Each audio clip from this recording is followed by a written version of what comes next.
आज नेपालभरिबाट 15वटा ठूला खबर 60 सेकेन्डमा। कोशी प्रदेश ताप्लेजुङको सिदिङवामा दिगो खेती प्रवर्धन गर्न पर्माकल्चर फर्म र नर्सरी सञ्चालनमा आएको छ। मध्य प्रदेश गरिमा चौधरी हत्या प्रकरणमा सरकार र पीडित परिवारबीच सहमति भएपछि 4 दिनदेखि बन्द वीरगञ्ज पथलैया सडक खुलेको छ। बागमती प्रदेश चितवनको आपटारीमा 3वटा सवारी साधन ठोक्किँदा 1 जनाको मृत्यु भएको छ भने 1 जना घाइते छन्। काठमाडौँको तारकेश्वरमा जमिन कटानका कारण 50 घर पहिरोको जोखिममा परेका छन्। हेटोण्डा कपडा उद्योगमा 2.5 दशकपछि फेरि मेसिनको आवाज गुन्जिएको छ। गण्डकी प्रदेश तनहुँको सेती नदीमा डुबेको टिप्परका चालक अझै फेला परेका छैनन्। गल्याङमा स्याङ्जाकै लामो झोलुङ्गे पुल निर्माण सम्पन्न भई सञ्चालनमा आएको छ।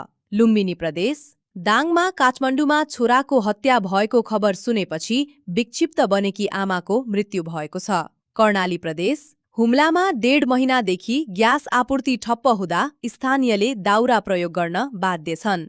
डोल्पामा व्यावसायिक याक चीज उत्पादन सुरु गर्न जगदुल्ला गाउँपालिका र डीडीसी बीच सम्झौता भएको छ। सुदूरपश्चिम प्रदेश कैलाली आसपासका क्षेत्रमा भारी वर्षाका कारण आकस्मिक बाढी आउन सक्ने चेतावनी दिइएको छ।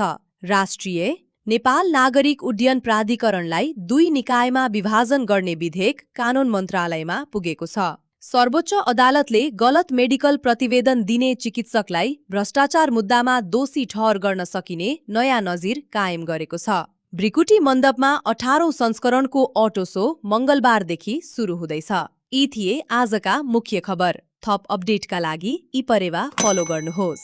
कमेन्टमा तपाईलाई सबैभन्दा महत्त्वपूर्ण लागेको खबर लेख्नुहोस्।